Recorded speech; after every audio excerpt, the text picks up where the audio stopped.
Hello friends, welcome to Easy Quick Samaiyal. Today recipe முருங்கைக்கீரை சட்னி. இட்லி தோசைக்கு எல்லாமே சூப்பர் காம்பினேஷன்ங்க. உண்மையிலே சத்தான ஒரு சட்னி ரெசிபி தான் இது. கண்டிப்பா நீங்க பசங்களுக்கு செஞ்சு கொடுத்து பாருங்க. உண்மையிலே அது முருங்கைக்கீரையில பண்ணிருக்கிற மாதிரியே இருக்காது. அந்த டேஸ்ட் சூப்பரா இருக்குங்க. இது தண்ணி ஊத்தி டைலூட் பண்ணனால நம்ம தோசை இட்லிக்கு எல்லாமே சாப்பிடுறதுக்கு கரெக்ட்டா இருக்கும். நீங்க தண்ணி ஊத்தாம அரைச்சனா நீங்க துவையலா வச்சு ரைஸோட வச்சு சாப்பிடுறதுக்கும் டேஸ்ட் சூப்பரா இருக்குங்க. வாங்க எப்படி பண்ணதுன்னு பார்க்கலாம். உங்களுக்கு என்னோட வீடியோ பிடிச்சிருந்தா லைக் அண்ட் கமெண்ட் பண்ணுங்க, சப்ஸ்கிரைப் பண்ணி பாருங்க, ஃப்ரெண்ட்ஸ் அண்ட் ஃபேமிலிக்கு ஷேர் பண்ணுங்க, வீடியோ ஸ்கிப் பண்ணாம பாருங்க. முருங்கைக்கீரை நல்லா வாஷ் பண்ணி ஒரு பெரிய கப் சைஸ்ல எடுத்திருக்கேன். அதே மாதிரி ஒரு சின்ன கப் சைஸ்ல தேங்காவும் எடுத்திருக்கேன். ஒரு ஸ்பூன் அளவுக்கு ஜீரகம், தேவையான அளவுக்கு உப்பு, 10 சின்ன வெங்காயம், ஒரு ஸ்பூன் அளவுக்கு கடலைப்பருப்பு, ஒரு ஸ்பூன் அளவுக்கு உளுத்தம்பருப்பு, புளி, காரத்துக்கு பச்சை மிளகாய், ஒரே ஒரு காஞ்ச மிளகாவும் எடுத்திருக்கேன். நீங்கள் புளிக்கு பதிலாக நீங்கள் தக்காளி சேர்த்துக்கலாம். இப்போ ஒரு கடாயை வச்சு ஹீட்டான போது ஆயில் சேர்த்துக்கிறேன் 2 ஸ்பூன் அளவுக்கு. ஒரு ஜீரகம் வந்து நல்லா பொரிய விடலாம்.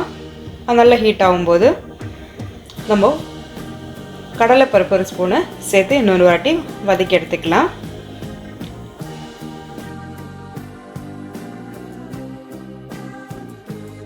இது கூட ஒரு ஸ்பூன் அளவுக்கு உளுத்தம்பருப்பு நம்ம சேர்த்து நல்லா ஃப்ரை பண்ணி எடுத்துக்கலாம்.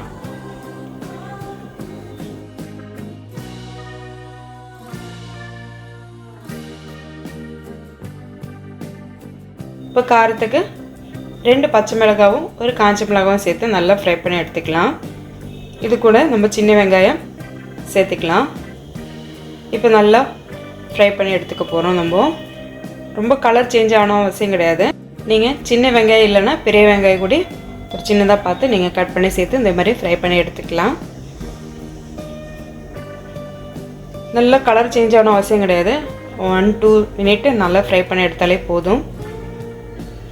இப்போது புளி சேர்த்துக்க போகிறோம். நீங்கள் புளிக்கு பதிலாக ஒரு சின்ன தக்காளி சேர்த்தாலும் நல்லாயிருக்கும் டேஸ்ட்டு.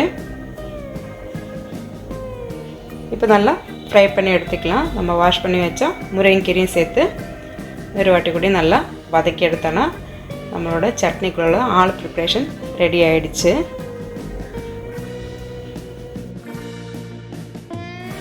முருங்கைக்கீரை சேர்த்த பிறகு நீங்கள் நல்லா வதக்கணும் அவசியம் கிடையாது. அதோட குவான்டிட்டி கம்மியாகிடும், நல்லா சுருங்கி போயிடுங்க. நம்ம எவ்வளோ போட்டாலும் முருங்கைக்கீரை காணாமல் போயிடும். அந்தளவுக்கு ஃப்ரை பண்ணி எடுத்துக்கலாம். இப்போ நல்லா சூடார வச்ச பிறகு நம்ம மிக்ஸி ஜாருக்கு நம்ம மாற்றிக்கலாம்.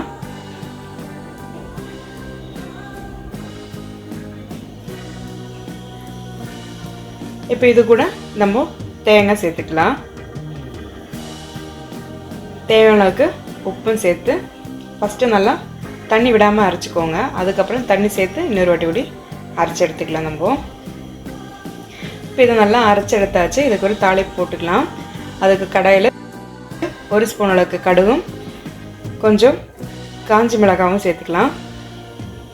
கொஞ்சம் கருவேப்பிலையும் பெருங்காயத்தூளும் சேர்த்துக்கலாம். இப்போ நம்ம அரைச்சி வச்ச முருங்கைக்கீரை பேஸ்ட்டு இதில் சேர்த்துக்கலாம். நீங்கள் தேவையான அளவுக்கு தண்ணி சேர்த்துக்கோங்க. நான் 1 கப் அளவுக்கு மிக்ஸி ஜாரில் நான் ஆட் பண்ணியிருக்கேன் தண்ணி. இப்போ நல்லா லைட்டாக ஒரு கொதி வர்ற டைமில் நம்ம இறக்கி வச்சுக்கலாம். இப்போ தேவையான அளவுக்கு நீங்கள் உப்பு பார்த்து சேர்த்துக்கலாம். நம்மளோட முருங்கைக்கீரை சட்னி ரெடி ஆகிடுச்சு. என்ஜாய் பண்ணி சாப்பிடுங்க, ஆரோக்கியமாக வாழுங்க. தேங்க்ஸ் ஃபார் வாட்சிங்.